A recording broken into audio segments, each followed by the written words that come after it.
Hi everyone, welcome to my channel. If you're new to this channel, kindly subscribe and hit that notification button to always get my updates. In this tutorial, I'll talk about numerical differentiation in computational physics. Today we'll have an exercise about forward difference and central difference plus the extrapolated difference operators. In my previous video I talked about how we can use forward difference and central difference.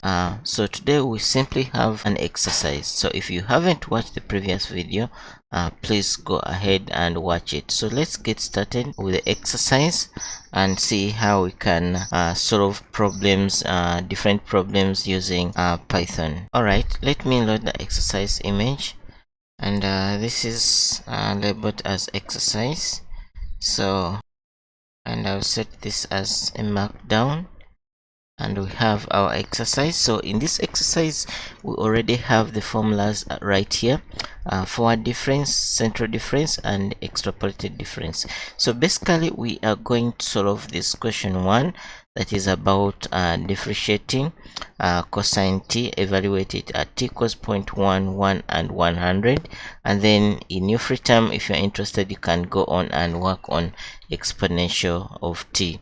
Likewise, within these two operators, we will look at forward, central, and then I'll let you concentrate on the extrapolated. So what are the things that we need to look at before we start solving this question?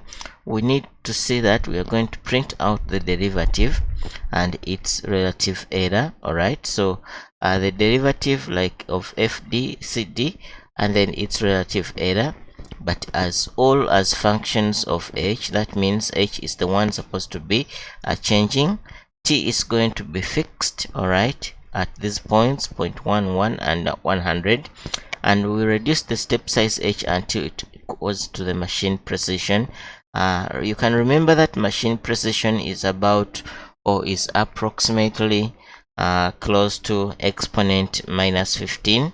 Alright, so and then finally we'll plot log of 10 of the absolute value of the error versus log of 10 of h, and check whether the number of decimal places obtained agree with estimates in the text. Right, we can try to refer to the textbook, which is the Computational Physics problem solving with Python. Alright, and then see if you can identify. Alright, so let's try to begin. We'll begin by importing some of the functions or libraries or modules that we need. Of course, I know I'll need everything from NumPy, so I'll say from NumPy import everything using star. Usually this is not a good way. We usually import NumPy as np, but if you are sure that you not have collisions within functions from the different modules, then you can always import star. So I can, because I'm going to plot, so likewise I need to import the plotting module, which is matplotlib.pyplot, and so I'll say from I'll import this as, so import matplotlib.pyplot as plt. Alright, and then from here, now that I have all my modules imported, then let's begin. So we will begin by defining some of the terms we need.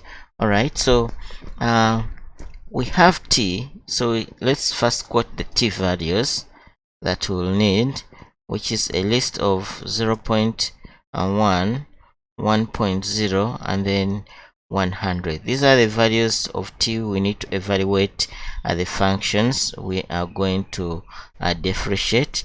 And then we also need to know that we are going to work out with everything with respect to h changing. So that means I have to set our bounds for h, and h minimum is going to be as low as the machine precision, which is 10 exponent minus 15. You can write it as that, or just e minus 15. And then our h max, let it be maybe to up to 10 power minus 4. Alright, so we can choose our n, the number of points we need to generate, maybe let's keep it as 200 for the moment. And then right now we have our t, we have our h, so we need to have our h values generated. So how are we going to do that? We can have what we call h values, just like we had t values. So we can have h values. And how do we generate these? These are supposed to be in between h minimum and h maximum. So I'll make a use of a range function in NumPy. So this is h mini to h max, and then we have delta h. All right, but what is delta h? We need to compute that small increment as del h being equal to h maximum, all right, minus h mini, then everything divided by n. All right, so that is del h. So right now we have our h values, those increments in h, the h values that we are going to be evaluating these functions at, and then we have our del h and so on. So right now what we are going to do is to begin defining our function. All right, so we have a definition of function. I will call it y of t. All right, and this function, let it return the function we want to evaluate, which is cosine of t. All right, the first function which we are going to evaluate, cos of t. So when you call y of t, it returns the original function, which is cos of t. And then likewise I can define the original derivative or the exact function, which I can call as exact derivative. All right, that is again in terms of t, and this return has to return when you differentiate cosine, that will give us a minus sine of t. All right, remember just now I'm just using sine, cosine because those functions are already imported from NumPy. All right, so now what next is now to consider a for loop, because we have to iterate through the t values, which is 0.1. So I'll begin by saying for t in t value as a membership, t values. All right, what do we need? We will need, of course, to store some values, some other stuff, but at the moment let's not focus on that. We can come back to that later. So for t in t values, all right, so what happens next? That means for each t, this for loop first is considering the first value of t to be equals 0.1, then 1, and then 100, right? And then now I can continue for h in h values, right? Then what next? We now start our forward and difference, because for each t, all right, for each t, as you can see, we need to have a t and then a plus h that is going to keep changing within this formula of fd and cd. All right, maintaining t a constant, and then change h, set new t to 1, keep changing h, and so on and so forth. So all right, so now as we can see, we can define our fd being equal to, I can call it y fd because it's going to be in that.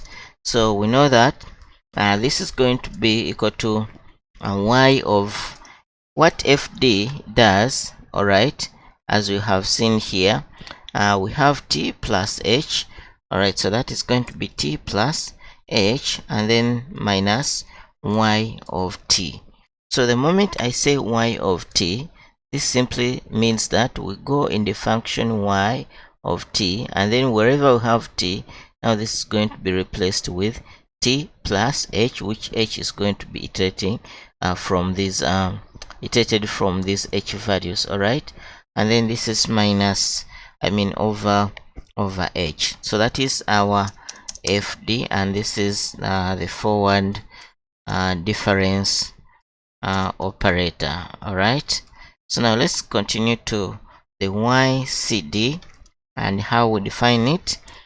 It's defined as y, the forward point, the point that is next, which is plus h but over 2. All right, and then minus y of t minus h over 2, right? And then this is everything divided by h, and this is the central difference operator. All right, so now likewise we need to define the error, because we are looking at the error, how the error is changing as a function of h. So how to first of all find the error? Find the error is going to be in between these two operators, the forward and the central difference operator, and the exact. All right, so I'll say EYFD. All right, the error in YFD in the forward. All right, I can simply say ER to make it more. Error in EYFD. This is going to be equal to YFD, all right, which is the forward. This is subtracted off the exact. Remember, we have our function up here, which we called exact, that returns the actual derivative of the function, and that also inputs exact d, that also inputs t. All right, and then this is going to be everything over exact d of t. So I have one bracket right here. Now this error might be positive or negative, so what we need is to have the absolute as it is directed right here. So to simply have it straight as abs. All right, and then finally we have the absolute value of the error in YFD. So what I'll do, I'll just copy this and paste it right here in the same way, since the error formula is going to be the same, and this is going to be error in YCD. All right, and so this is going to be YCD and the exact d and that. Okay, so that means for each value of h, all right, in this function, we need to get the error. So what next? Right here, we need to have those values stored somewhere. So what I'm going to do is to create some empty lists somewhere right here under the for loop, and I'm going to call these ones fd as an empty list. That's where I want to append all my values for the forward difference, and also cd as an empty list, organize those values for the central difference. And likewise above here I can create an empty list for my h values that are going to be actually of log of 10. All right, so from right here, then I can, since now I have my error in the forward, which is our interest, we need to compute the log of 10.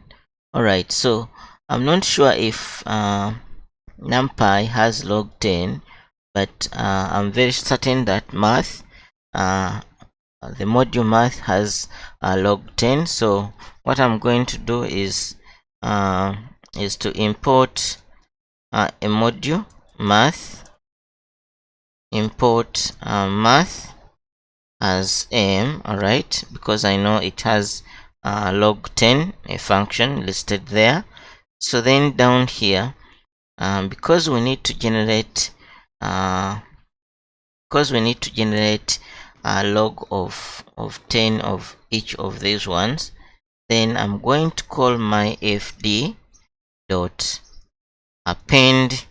We're appending on log 10 of what, of the error y, of the error yfd. All right, so for each of these value, we are going to compute its log 10 and then append that to fd. The same thing is going to work for the cd, and I'm going to do that. But remember, log 10 here needs m dot, and I'll use this one as m dot. All right, and this is going to be error of y cd, and this is going to be appended on cd. All right, so that means we will have our list of values for the forward and for the cd, but these are going to be not just the values from the forward, but for the errors, right? So it's worth putting this as e and this one as e, or just er, right? And this one er. I can even go ahead and put that, yeah, just to make it more readable and meaningful. So the same applies right here in the append. It's er now, and then er. All right, so we have now our errors in the forward and our errors in the central difference. All right, and then finally what we need to do here, remember we created our h, and our h is needed as a log 10 as well, if you look at this. So I'm going to do the same thing to just append h dot append. We are appending the log of h values that are generated from this list, and so that's going to be m log of 10 of h. All right, so when you do that, at least now here we I think we are safe. So we can test by printing. Basically what we need to print, I need to see how h is varying. All right, how h is varying. So I'm just creating some space here with a tab, and then I want to see how the errors are changing as well, or just first of all the forward. So yfd, how it is changing as well. So I'll create a tab as well. Then we can see also the cd, that is y cd, how it is changing. Likewise a tab, and then let's see now the errors, er, yfd, the errors as well, and then a tab, and then finally er in ycd, er in ycd, the error in the central difference. All right, so let's try printing out this. I'll call this one from here. When we do that, let's see what happens. It is saying abstract. Oh, I have something right here. Oh, that was division. That is division. All right, so if I run this, you can see that it is giving me some values. First of all, this is my h, and then as you can see, we have too much values, and then we can try to look at how what are these values and what they are. but one common thing I have to tell you is that we have generated these values based on t equals 0.1 and t 1 and 100. So I can as well print right here, print t, alright, time t equals t.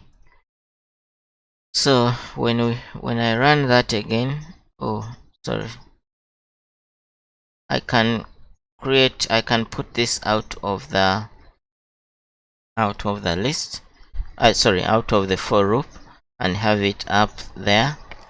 And then right now we can see that the first value is for t equals 0.1, and that goes up to somewhere at t equals 1.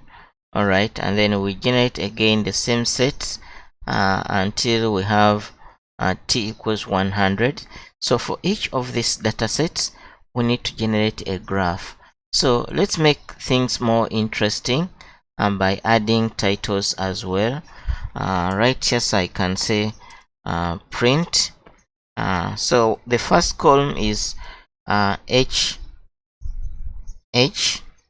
okay, h value, and then these titles are going to be in the same order as these printed values. So basically I can just copy this, place it above here, and we start to see how we can make it more interesting. So the first one is h, and then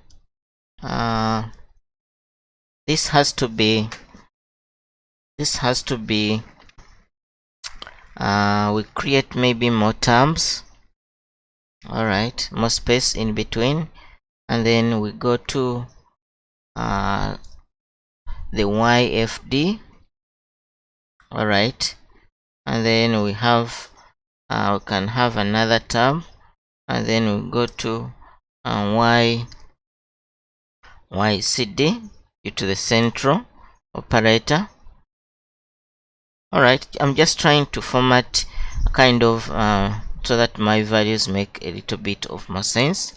And then the error in the forward, and then we have our tab again, and then finally we have the error in central difference. Alright, so if I do that and run it again, you can see that we have these headings, the first one, the second one, the third, though it requires again more kind of space. It's kind of well, a little bit of well aligned, so that you can see the first column belongs to FD, the other one is CD, the error in FD, and the last one is the error in the central difference operator, as the truncation, the series truncation error dominates at large H, and when H is small, very small, it is the round off error that dominates. So we could easily see that in this interval for the small values, when H is minimum, you can see this is on the minus 10, and then reduces slightly to the order of minus 12, and finally as H is increasing, it kind of dominates due to the truncation. Alright, so these two types of error can control your values, that is the truncation, series truncation error, and the round off error that is occurs at small h. Alright, so now let's try to visualize our data, and in this we are going to plot a graph of log 10 of absolute value of E and then log 10 of H. Alright, so we already have our data because we have appended all these log 10 of Y of the relative error, alright, and which is actually absolute. Alright, so first we take the absolute of the error, and finally we take the log of 10 which is included right here, and that is kept in ERFD, which is the relative error in the forward. Alright, and relative error in the forward, but of log of 10 of the absolute error. And then finally we also have h, and so on, right? So in this case, now what you're going to do, format these numbers, and in formatting I'm going to use percentage to format that to in terms of exponential, and that is going to be applied on that. And I'm going to do everything the same formatting on each of these ones, have the same type of formatting so that things look a little bit uniform. When I run this again, I want you to notice the difference right now in our numbers. So the difference here is that all our numbers are expressed in exponential form, all right?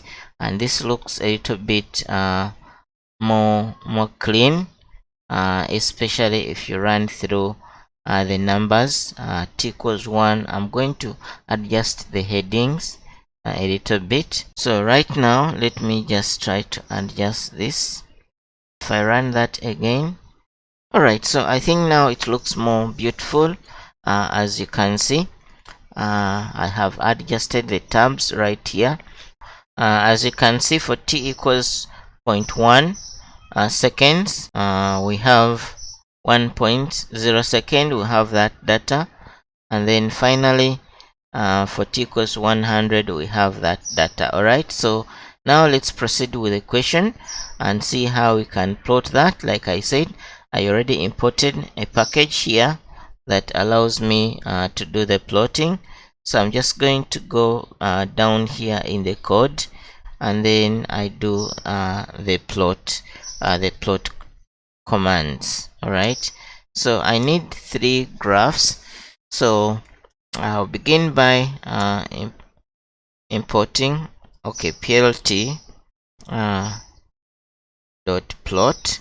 But before even I plot, all right, so let me create a figure object under this for loop of time. So it will be plt dot figure, and I can specify the figure size, all right, which is equal to let's say 10 at 5. And then that means for each of the t, I'm going to have a figure of that given size, and on that figure we will try to plot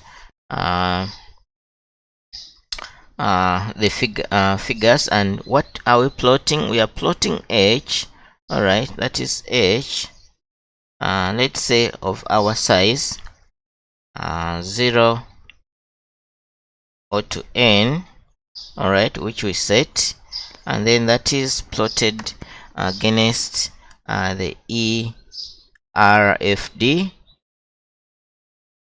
So this is going to give us ERFD. Let's say it has the same length, all right. And then again, likewise, we need to plot the one in CD, right? So this is going to be error in CD. Same h, same h, same size. All right, so we have that. And then let's try to put on legend just the way it is. All right, so when you run that, this will give us the data, the respective data. T equals 1 second, and t equals 100 second. Now let's try to look at the images, and we have the images right here. So as you can see, the error in the central difference operator is the smallest as compared to the error in the forward difference operator, just including the element of time. So let's format the time as well. So when we do that, so that it makes more sense on the images, when we do that and run again, we'll have our images labeled with respect to time. So at t equals 0.1 seconds, and t equals 1 second, and then t equals 100 seconds, we expect to have 3 images at their respective time. And so this is at given times t equals 0.1. You can see what happens, and then at t equals 1, and then finally at t equals 100 seconds. Alright, so when you go back to the question, it tells us, can you identify regions where algorithmic series truncation error dominates at large h, alright, and the round off error at small h in your plot. Alright, so now since we plotted the logarithms of h and the error, what we have on our graph are the powers, alright, with minus of those powers representing the smaller values of our interest. For example, this is minus 14. So at this point here, which you see going onwards, so this is decreasing h. Alright, so for example, this would be like 10 h being to the order of 10 minus 14. Alright, and what happens here, see the error, the relative error is also big. So this is the region where the round of error begins to increase. So from here, right here, you can see that the error is just becoming, the relative error is becoming a little bit big, and so this is due to the h being so small, and that is the rounding error. That's where it dominates from right here up here. Now when we look at this range, all right, where we have a change from here onwards, this is where h is big, because this would be like h to the power minus 4, which was our highest end. All right, so this is where the truncation error that dominates when h is big, as it is mentioned in our text, and you could easily see that as well in the in our data. All right, so see this, the truncation error dominates with large h, that is to the order of minus 4, and the round off error dominates at smaller h in your plot. So when you go to this graph again,